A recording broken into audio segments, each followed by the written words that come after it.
Painters में जिन्हें dandruff नहीं भी आता उन्हें भी आ जाता है, और जब ये डैंड्रफ कुछ इस तरह के फ्लेक्स में बदल जाता है तो स्कैल्प सोराइसिस कहलाता है।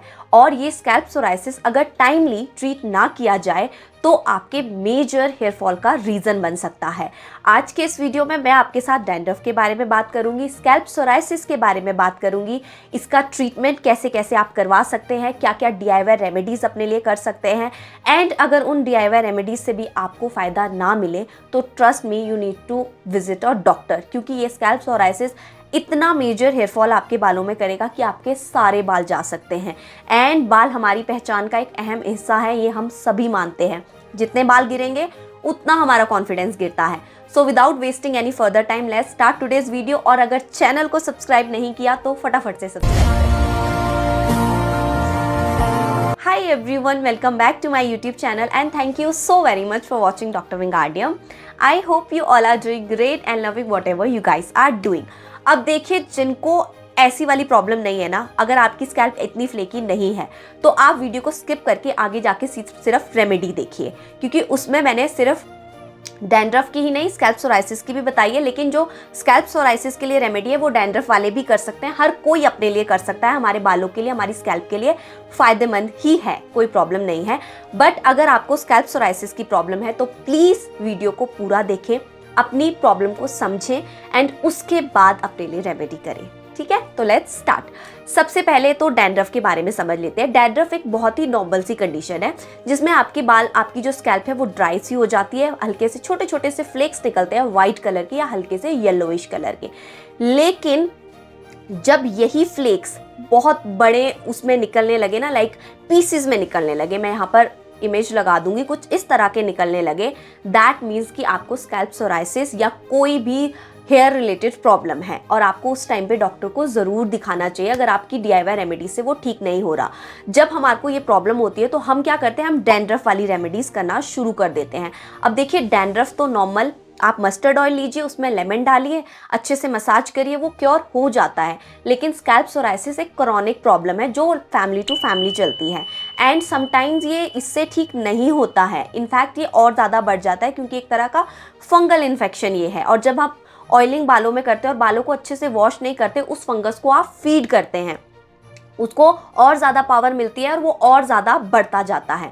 डैंड्रफ बहुत इजीली एक वॉश में चला जाता है, उसके बाद चलिए फिर से आ भी जाता है।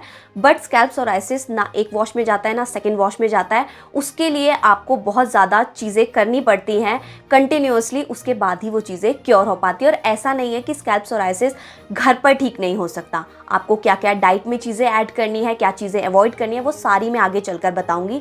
लेकिन उससे पहले थोड़ा सा इसके बारे में और समझ लेते हैं। स्कैल्प सोराइसिस का अगर आपने पता करना है तो आपकी वो ऐसे हेयर लाइन पे होगा, नेक वाले रीजन पे होगा, मतलब आपके ना वो स्कैल्प से बाहर निकल जाएगा और बड़े बड़े फ्लेक्स आपके निकलेंगे, बहुत ज़्यादा इचीनेस होगी, रेडनेस होगी, इनफैक्ट समटाइम्स तो ब्लड भी आता है जब आप उसे निकालेंगे तो, और बड़े बड़े पीसेस में ये निकलेगा, डैंड्रफ की तरह नहीं निकलेगा। डैंड्रफ आपके 1 या 2 वॉश में निकल जाता है, इजीली निकल जाता है, लेकिन ये नहीं ठीक होता है। इसके लिए आपको बहुत ज़्यादा कंसिस्टेंसी चाहिए। अभी बात कर लेते हैं डाइट के बारे में कि क्या क्या चीज़ें हमें हमारी डाइट में ऐड करनी है। सबसे पहले तो आपको आपकी बॉडी को रखना है प्रॉपरली हाइड्रेट। पानी खूब सारा पीजिए या लिक्विड जो भी आपको, कर्ड मिल रहा है कर्ड खाइए, लस्सी पीजिए। मतलब देखिए, आई नो कि विंटर सीजन में हमें मन नहीं करता ठंडी ठंडी चीज़ें खाने का या पानी पीने का, तो आप क्या करिए, हॉट जो टीज़ होती है ना, मसाला टीज़, लाइक जिंजर वाली टी पी लीजिए, आप टर्मरिक वाली टी पी लीजिए, हिबिस्कस टी पी लीजिए, ऐसी चीज़ें पीजिए, काढ़ा पीजिए, ताकि आपकी बॉडी जो है वो हाइड्रेट रहे। अब जिस भी तरह से आपको हाइड्रेट करनी है बस वो आप अपने हिसाब से करिए, बट हाइड्रेट करिए। दिन में एटलीस्ट एक बोल ऑफ सैलेड आप ज़रूर खाइए या एक पूरा क्यूकम्बर जो है ना वो आप खाइए, ताकि आपकी बॉडी में हाइड्रेशन की कमी ना रहे। जो स्कैल्प सोराइसिस है ना, वो पहले तो डैंड्रफ से ही स्टार्ट होता है, डिहाइड्रेशन की वजह से ही होता है, ड्राइनेस की वजह से होता है। विंटर में ऑलरेडी एयर में इतना ज़्यादा ड्राइनेस रहता है, तो उस वजह से क्या होता है कि हमारा वो डैंड्रफ भी बढ़ता जाता है और स्कैल्प सोराइसिस की प्रॉब्लम भी बढ़ती जाती है। उसके बाद खाने में आपको क्या क्या चीज़ें ऐड करनी है, ग्रीन लीफी वेजिटेबल्स जो भी है, केल हो गया, स्पिनच हो गया, और जो भी आपको मिल रहा है ना ग्रीन वाला, आज के मतलब जो भी सीजनल है ना, जैसे साग होता है आजकल, चौलाई का साग हो गया, सरसों का साग हो गया, जो भी सीजनल चीज़ें हैं ना जो पुराने टाइम में खाते थे वो सारी आप ऐड करेंगे। ड्राई फ्रूट्स, ड्राई नट्स जो भी है, आलमंड्स हो गए या फिर पीनट्स हो गए, जितनी भी गच्चक हो गई, ये सारी चीज़ें जो हम पहले के टाइम पे खाते थे वो आप खाइए। साथ में आपने ओमेगा 3 फैटी एसिड्स ज़रूर लेने हैं, जैसे कि सप्लीमेंट आता है, आप टाटा वालों का ले लीजिए, आप HK वाइटल्स का ले लीजिए, आप एनवेदा का ले लीजिए, किसी का भी ले लीजिए। 1000 mg का आपने पर डे ज़रूर अपनी डाइट में ऐड करना है। अगर आप नॉन वेजिटेरियन है तो आप फ़िश खा लीजिए या नॉन वेज खा लीजिए, जिसमें आपने चेक करना है कि किसमें ओमेगा 6 या ओमेगा 3 ज़्यादा होता है। अब देखिए मैं नॉन वेजिटेरियन नहीं हूँ तो मुझे उतना नहीं पता, बट आई नो कि फ़िश में बहुत ज़्यादा होता है। कैप्सूल्स मैं भी खा लेती हूँ क्योंकि वो एज अ मेडिसिन हम ले रहे हैं।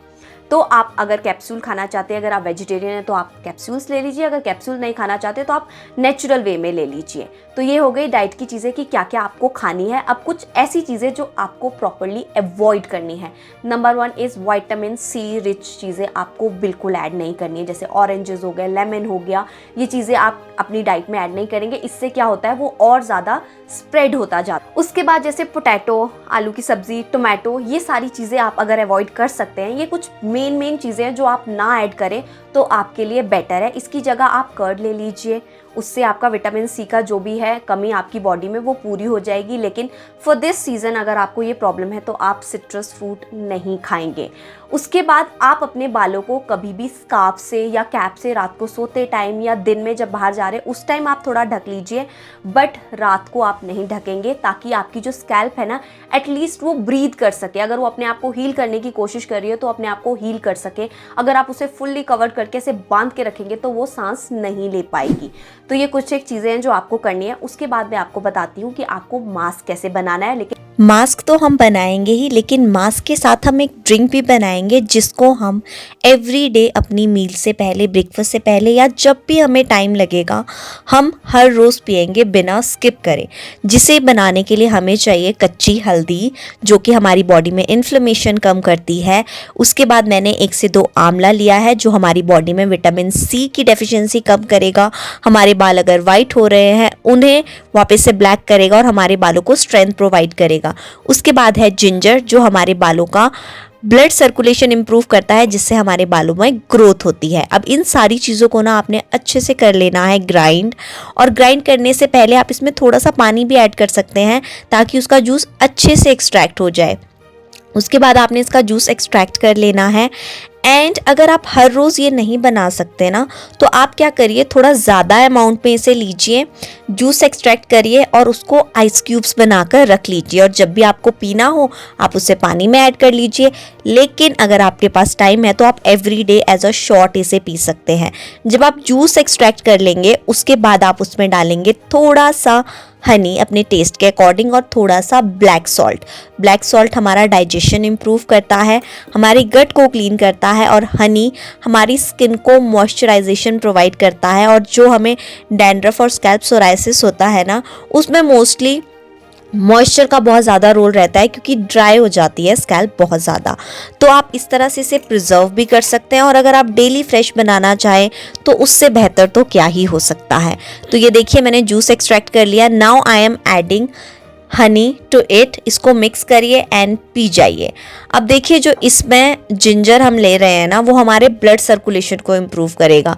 जब ब्लड सर्कुलेशन इम्प्रूव होगा तो ऑटोमेटिकली हमारा जो हेयर ग्रोथ है वो प्रमोट होगा। इस तरह का ये कुछ बनेगा। एंड उसके बाद अभी बात करते हैं कि हेयर मास्क अब हम कैसे बनाएंगे। ये आपने आधा रख लेना है पीने के लिए, आधा हम यूज़ करेंगे मास्क बनाने के लिए। जी हाँ, क्योंकि ये इतना गुणकारी है ना। अब जो टर्मरिक है वो हमारी स्कैल्प की, हमारी स्किन की इन्फ्लेमेशन कम करती है, तो इसका एक्सटर्नल एप्लीकेशन भी तो बनता है ना। अब यहाँ पर मैंने क्या किया है, एलोवेरा जेल लिया है जो कि मैंने नेचुरली एक्सट्रैक्ट किया। आपने एलोवेरा का एक लीफ काट लेना है एंड उसे आधे घंटे में पानी में डिप करके खड़ा करके रख देना है ताकि उसका जो भी टॉक्सिन्स है ना वो सारे रिलीज़ हो जाए। एंड उसके बाद आपने उसका पल्प एक्सट्रैक्ट कर लेना है एंड उसको ग्राइंडर में ले लेना है। और जो जूस मैंने बनाया था ना अभी, उसको भी आप इसमें ऐड करेंगे। आधा पीने के लिए रख लीजिए और आधा मास्क बनाने के लिए। अब इसको आपने अच्छे से ग्राइंड करके एक फाइन सा पेस्ट बनाना है। ये ज़्यादा लिक्विडी भी नहीं बनेगा, जेल लाइक बनेगा। अब इसे आपको अपनी स्कैल्प में 45 मिनट्स तक अच्छे से लगाना है। कोई भी स्क्रैच आप नहीं करेंगे, बहुत प्यार से इसे बालों में लगाएंगे। एंड 45 मिनट्स बाद जो भी शैम्पू आप माइल्ड सा यूज़ करते हैं, नॉन सल्फेट फ्री अगर आप शैम्पू यूज़ करेंगे तो आपकी स्कैल्प के लिए और ज़्यादा अच्छा है। एंड उसके बाद आप अपने बालों को धो लीजिएगा and then you will see कि आपके स्कैल्प में अगर चेंजेस आ रहे हैं कि नहीं। अगर नहीं आ रहे तो प्लीज़ विजिट योर डॉक्टर। तो कुछ इस तरह से आपने अपना हेयर मास्क बना लेना है। अब आती है बात हेयर वॉश की। जब आप हेयर वॉश करेंगे ना तो आप अपने शैम्पू में 1/4 जो भी आपके पास मग है उसमें 1/4 आपने पानी लेना है ताकि उसका सरफेस कवर हो जाए। उसमें आप अपना शैम्पू ऐड करेंगे, उसमें आप डालेंगे 2 से 3 drop of tea tree oil. Anti fungal anti bacterial होता है, उस फंगस को ना आगे स्प्रेड नहीं होने देगा। उसको कोई भी, जैसे आपने मास्क लगाया है, उसको कोई फूड नहीं मिलने देगा, इनफैक्ट उसको मारने में हेल्प करेगा। बालों में जो भी आप शैम्पू यूज़ करें, मेक श्योर करें कि वो माइल्ड सा हो, सल्फेट फ्री हो। ज़्यादा आपने ऐसा शैम्पू नहीं लेना है कि बहुत ज़्यादा केमिकल बेस हो या वैसा। नॉर्मल कोई भी शैम्पू आप ले लीजिए, ये कुछ नहीं होता है एंटी डैंड्रफ या कुछ भी समथिंग लाइक दैट। जो भी आप कॉस्मेटिक शैम्पूज जो खरीदते हैं ना उसमें ऐसा कुछ नहीं होता। बट येस, अगर आपको डर्मेट ने कोई प्रिस्क्राइब किया हुआ है शैम्पू तो वो डेफिनेटली एंटी डैंड्रफ वैसा कुछ होता है। तो अगर वैसा कोई शैम्पू चाहिए तो आप कमेंट सेक्शन में मुझे बताइएगा, मैं आपको सजेशंस दे दूंगी। उसके बाद बात आती है अभी डैंड्रफ वालों को लेकर। जिनको हल्का फुल्का डैंड्रफ है वो भी अपने लिए सब कर सकते हैं। Like this is kind of hair mask आपके स्कैल्प के लिए। बट अगर आपको हल्का फुल्का डैंड्रफ है, आपको ये हेयर मास्क नहीं लगाना है, तो आप क्या करेंगे, मस्टर्ड ऑयल लेंगे, उसमें आप एक लेमन को हाफ कट करके स्क्वीज़ करेंगे, मिक्स करिए अच्छे से, अपने स्कैल्प पे लगाइए, 45 मिनट्स रहने दीजिए। उसके बाद बालों को आपने करना है अच्छे से वॉश। आप भी टी ट्री ऑयल उसमें ज़रूर डालें, 2 से 3 ड्रॉप्स, जैसे मैंने पहले बताया एग्जैक्टली वैसे ही। बट मेक श्योर करें कि आप अपने बालों को अच्छे से क्लीन कर रहे हैं। आपने बिल्कुल बालों में वो मस्टर्ड ऑयल जो है वो नहीं रहने देना है। अगर आप कोई ऐसे हैं ना कि जिनको ऑयल निकालने में दिक्कत होती है या उनको लगता है कि ऑयल में नहीं निकाल पाऊंगा या पाऊंगी बालों से, तो आप यहाँ पे मस्टर्ड ऑयल को चेंज कर देंगे कर्ड के साथ। कर्ड में आप सेम लेमन स्क्वीज़ करिए, अच्छे से उसको मसाज करिए, पूरे स्कैल्प में बालों में लगाइए, 15 से 20 मिनट रखिए एंड उसके बाद हेयर वॉश कर दीजिए। एटलीस्ट वो फंगस बढ़ेगा नहीं, वो डैंड्रफ इंक्रीज़ नहीं होगा, आपकी स्कैल्प क्लीन होगी। डैंड्रफ देखिए 1 से 2 वॉश में चला जाता है, लेकिन अगर आपको लगे ना कि आपका डैंड्रफ अगेन एंड अगेन वापस आ रहा है तो एक बार प्लीज़ डॉक्टर को दिखाइए, चेक करवाइए। टेस्ट होते हैं, सोरोसिस जो होता है उसके लिए भी आप टेस्ट करवा सकते हैं। वो आपको रीज़न बताएंगे कि किस वजह से आपको हुआ है और किस मेडिसिन से ये क्योर होगा, तो आप डॉक्टर को भी दिखा सकते हैं, कोई प्रॉब्लम नहीं है।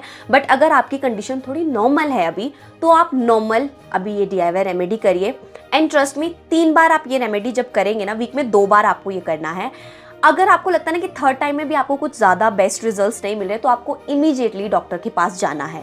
So that's it for today's video. I hope you liked it. If yes, then do not forget to like, share and subscribe to my channel. See you in my next video. Till then, stay safe, stay healthy, bye.